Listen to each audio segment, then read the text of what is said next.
Hello po, water sign, Cancer, Pisces, and Scorpio. Kumusta po kayong lahat? Okay, so water sign, maraming salamat po sa walang sawang pagsubaybay sa ating pong mga reading. And kung ikaw ay bago pa lang sa ating channel, mag-subscribe na po kayo. And i-click mo na rin yung ating notification bell para lagi kang updated sa ating mga bagong upload. Okay, so ayan guys, sa mga interesado po sa ating private reading, iiwan ko na lang po yung link ng aking Facebook sa ating pong description box below. Or pwede nyo ako guys i-direct message sa akin pong Facebook, Jade Tarot po yung pangalan ng Facebook, okay? Tingnan natin guys, gabay kapalaran po ni water sign. Water sign.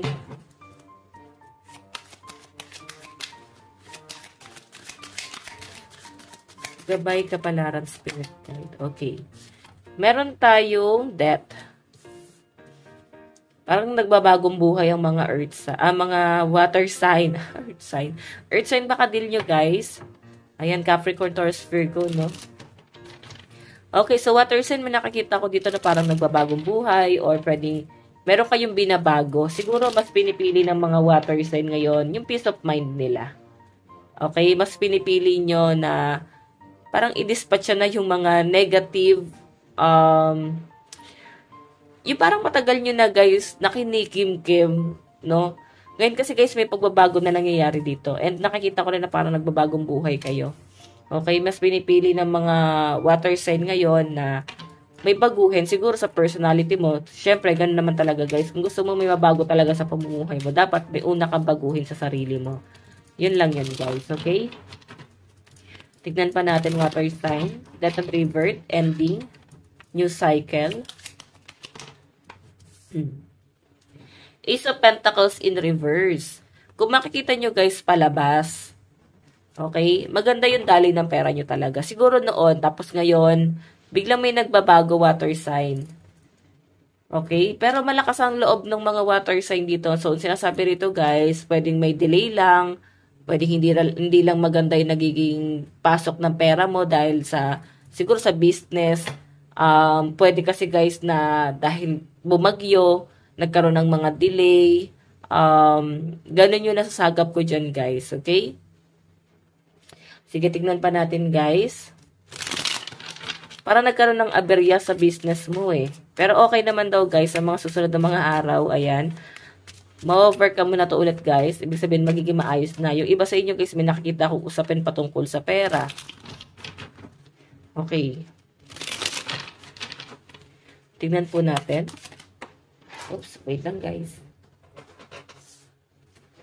Okay, Three of Pentacles. Ang nakikita ko dito guys, collaboration. Ibig sabihin talagang, dito kung gusto mo talagang lumago yung hanap buhay mo, sinasabi dyan guys, kailangan may collab. Kailangan may tumutulong sa inyo or kailangan may katuwang ka or ikaw makipagtulungan ka, kailangan makisama ka, maayos ang pakikitungo mo sa mga tao mo. Ganun yung sinasabi sa akin dito, guys. Okay? Three of Pentacles. Kasi, kung hindi ka talaga makikisama, kung ikaw to may business, mawawala to. Naka-reverse na yung Ace of Pentacles mo eh. O yung iba naman sa inyo, guys, pwede ikaw yung tao, no? Tapos yung amo mo is talagang mahigpit. So, kung wala sila, guys, pakikipagkapwa-tao or ipagpapatuloy nila yung ganitong klase ng rules nila sa kanilang business, talagang mawawala yung mga tao nila. Pwedeng ikaw nakakapag-isip-isip ka, guys, na parang lumipat na kasi nai-stress ka na. Parang nasasagap ko nga rito, earth sign, parang hindi na makakabuti sa inyo eh. Parang ganon. Water sign. Earth sign na naman tayo. Okay? Parang yung nasasagap ko dito, water sign. Alam nyo guys, ang lakas ng earth sign dito. May mga nanonood ba na earth sign dito? May mga cross-watcher na earth sign dito sa mga water sign.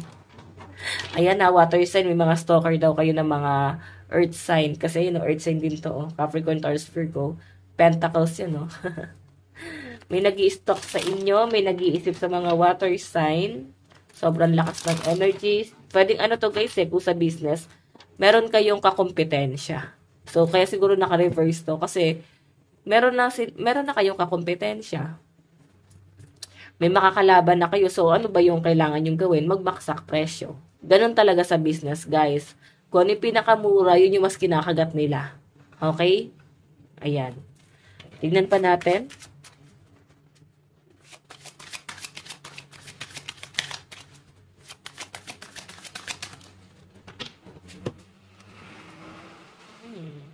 So, Two of Wands.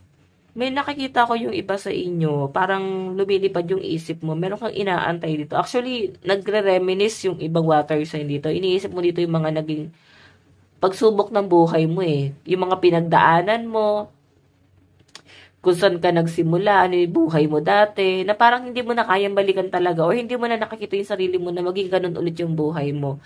So, siguro na-overcome mo na yon. Okay, ngayon, pwedeng nagiging maayos na siya, water sign. Sa ngayon kasi guys, nakatingin ka pa rin talaga sa past. Hirap kang i-overcome yung mga nangyari sa'yo sa past. Yan yung sinasabi sa akin dito. Okay? Tignan pa natin. Pero ma-overcome nyo rin to guys. Sabi ko sa inyo guys, kailangan matuto ka makisama, makibagay. Yun lang, no? Hindi kasi lang dapat sila yung lagi nakikisama sa atin. Okay? Dapat parang patas lang. Dapat marunong ka makisama, sila marunong din makisama. So, patungkol lang to guys sa pakikisama or siguro meron kayong may pinaprocess kayo dito, may naayos kayo, baka may makakausap kayo dito guys na parang tungkol sa mga legal documents, something na parang conflict. Yan yung nasasagap po dito guys. So, kung maayos kayo guys makipag-communicate, maayos to eh. Okay? Kailangan maayos lang kayo guys makipag-usap. Tignan po natin kung meron kayong inaayos. Pwedeng sa kaso, no? Baka nagkaroon ng conflict. Tignan pa natin. Okay, ang dami. Isa lang po spirit guide. Okay, so guys, meron po tayong King of Wands. Okay, so water sign, King of Wands, ang nakikita ko dito, parang meron kang bago nakakahiligan, meron kang gustong buksan or bagong business siguro na gustong i-operate. So, gusto mo guys ng expansion talaga. Ayaw mo lang mag-focus sa isa, no, kung patungkol to sa business. O iba sa inyo guys, pwede nagtatrabaho ka ngayon. Okay? Pero parang meron kang gustong i-pursue na business. Yan yung nasasagap ko dyan guys. Though hindi naman siya guys magiging madali kasi kailangan nyo pa rin guys ng tutulong sa inyo. Okay? Partner. Dito sa bubuksan yung business na to. Kaya siguro may pagkakaisa dyan. Or baka may paparating sa inyo. Ngayon pa lang guys, iniisip mo na, pwedeng parang ngayon inaayos pa lang siya guys. Paano yung market. So baka next year nyo talaga to masimulan guys. No? Parang ganun yung nasasagap ko. Tignan po natin.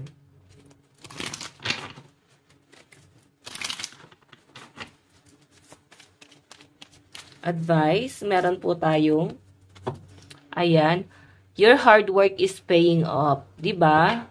Alam nyo guys, ayan no, new moon in Capricorn. So, maring ini-embody mo ang energy ni Capricorn. Yan, siguro may energy ng earth sign dito, no? Kasi alam naman natin ang mga earth sign, workaholic yan. And yan yung nakikita ko sa energy nyo guys.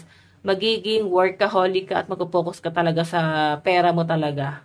Okay? Ito yung mas pagtutuunan mo ng pansin yung kaperahan mo. So, guys, ayan no, sabi, it's time to release negativity. Kung gusto mo maging maayos ang inyong pamumuhay. So, water sign, ito lang po ang inyong energy, ang inyong reading. Maraming salamat po. Bye-bye!